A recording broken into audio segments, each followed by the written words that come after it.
पुरी जगन्नाथ की रथ यात्रा की पूरी कथा। हर साल आषाढ़ मास की द्वितीय तिथि को उड़ीसा के पुरी शहर में एक अलौकिक दृश्य देखने को मिलता है। भगवान जगन्नाथ अपने बड़े भाई बलभद्र और बहन सुभद्रा के साथ नगर भ्रमण पर निकलते हैं। इसे ही कहते हैं जगन्नाथ रथ यात्रा। और ये कोई साधारण यात्रा नहीं, बल्कि वो पर्व है जिसमें भगवान स्वयं अपने भक्तों के पास आते हैं। भगवान जगन्नाथ श्री कृष्ण के ही रूप हैं। पुरी के इस मंदिर में 3 मुख्य मूर्तियां विराजमान हैं। भगवान जगन्नाथ तथा श्री कृष्ण की, बलभद्र बड़े भाई बलराम की और सुभद्रा उनकी बहन की। यह मंदिर 4 धामों में से एक है और यहाँ हर दिन हजारों भक्त भगवान के दर्शन के लिए आते हैं। आइए जानते हैं जगन्नाथ यात्रा की शुरुआत कैसे हुई। इस रथ यात्रा की शुरुआत सदियों पहले हुई थी। एक कथा के अनुसार श्री कृष्ण की मृत्यु के बाद उनका शरीर द्वारिका में समुद्र में प्रवाहित कर दिया गया। उनका हृदय कभी नष्ट नहीं हुआ और वो एक लकड़ी के रूप में बहता हुआ पुरी तट पर आ गया। उसी समय ओडिशा के राजा इंद्रद्युम्न को सपना आया कि समुद्र में एक पवित्र लकड़ी बहकर आएगी जिसे भगवान के रूप में स्थापित करना है।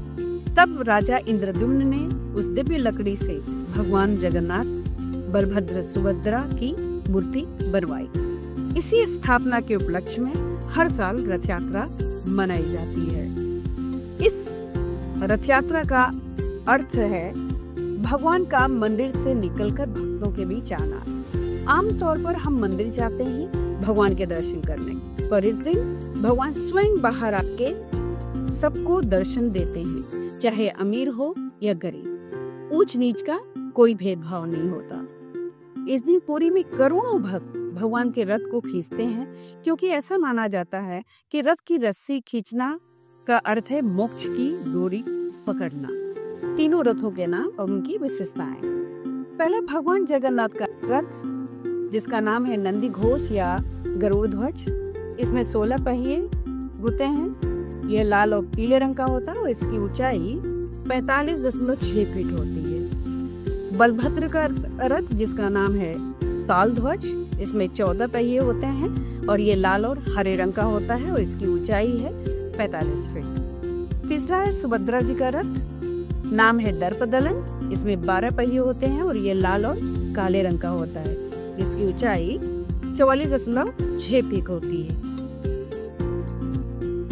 स्नान पूर्णिमा, आइए बताते हैं कि स्नान पूर्णिमा क्या होता है। हर वर्ष आषाढ़ मास की पूर्णिमा को भगवान जगन्नाथ, बलभद्र और सुभद्रा को मंदिर से बाहर लाकर एक विशेष स्थान पर स्नान कराया जाता है। इसे कहते हैं स्नान यात्रा। इस दिन भगवान को 108 कलशों के जल से स्नान कराया जाता है। जल में चंदन, फूल, औषधियां और गंगा जल मिलाया जाता है। अब क्या होता है, भगवान बीमार पड़ जाते हैं।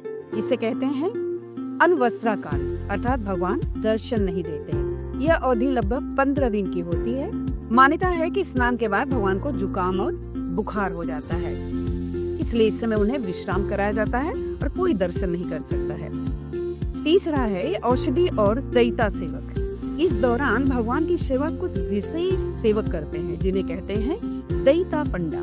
ये विशेष ब्राह्मण होते हैं जो भगवान जगन्नाथ जी को औषधियाँ, हर्बल काढ़ा, तुलसी मिश्रित जल आदि पिलाते हैं। भगवान को जड़ी बूटी वाला फुलापना अर्थात फूल और औषधियों से बना पेय दिया जाता है। भगवान के इसमें विशेष फल, जड़ी बूटियां और हल्का भोजन ही दिया जाता है। उसके बाद है चौथा, नव यौवन दर्शन। भगवान के नए रूप में दर्शन। लगभग 15 दिनों के बाद जब भगवान स्वस्थ हो जाते हैं, तब एक दिन के लिए वे नव यौवन के रूप में दर्शन देते हैं। इस दिन उन्हें नए वस्त्र, नई सजावट और रंग रूप में सजाया जाता है। यह दर्शन केवल विशेष दिन के लिए होता है, जिसे नव यौवन दर्शन कहते हैं। फिर होती है रथ यात्रा की शुरुआत। नव यौवन दर्शन के अगले दिन भगवान जगन्नाथ, बलभद्र और सुभद्रा देवी विशाल रथों में बैठकर गुंडीचा मंदिर अपनी मौसी के घर प्रस्थान करते हैं। भक्त रथ की रस्सियां खींचते हैं, इसे रथ यात्रा कहते हैं। यह यात्रा लगभग 3 किलोमीटर लंबी होती है और पूरी नगर में भक्तों का समुद्र उमड़ पड़ता है। उसके बाद भगवान 7 दिन तक गुंडीचा मंदिर में ठहरते हैं। यह मंदिर उनकी मौसी का घर माना जाता है।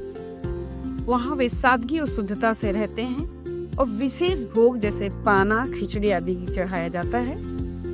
उसके बाद होता है बहुधा यात्रा, भगवान की वापसी। 7 दिन बाद भगवान वापस अपने मुख्य मंदिर लौटते हैं। इस दिन को कहते हैं बहुधा यात्रा या उल्टी रथ यात्रा। वापसी में रास्ते में माँ लक्ष्मी नाराज होकर रथ रोकने आती है, जिसे कहते हैं हेरा पंचमी लीला। फिर 9वें दिन बहुधा यात्रा में भगवान वापस आते हैं। कुछ और रोचक तथ्य, मंदिर के ध्वज की दिशा हर दिन बदलती है। रथ यात्रा के दिन मंदिर के कपाट बंद रहते हैं क्योंकि भगवान घर पर नहीं होते। जगन्नाथ मंदिर में प्रसाद महाप्रसाद कहलाता है, जो बिना स्वाद बदले हजारों लोगों के लिए बनता है। रथ यात्रा में हर धर्म के लोग भाग लेते हैं। यह एकता और समर्पण का पर्व है। रथ यात्रा हमें सिखाती है भगवान केवल मंदिरों में नहीं रहते। जब भक्त उन्हें पुकारते हैं तो वे खुद चल कर आते हैं। यह पर्व याद दिलाता है कि भक्ति में भेद नहीं होता, न जाति का, न भाषा का, न धन का। भगवान सबके हैं और वे सबके पास आते हैं। अगर आपको जगन्नाथ यात्रा की ये जानकारी अच्छी लगी हो तो कमेंट में जय जगन्नाथ जरूर लिखें। वीडियो को लाइक करें, शेयर करें और ऐसे ही भक्ति और संस्कृति से जुड़ी बातें जानने के लिए चैनल को सब्सक्राइब करें। जय जगन्नाथ। कृपया मेरे चैनल को लाइक, कमेंट और सब्सक्राइब करें। धन्यवाद। जय हिंद।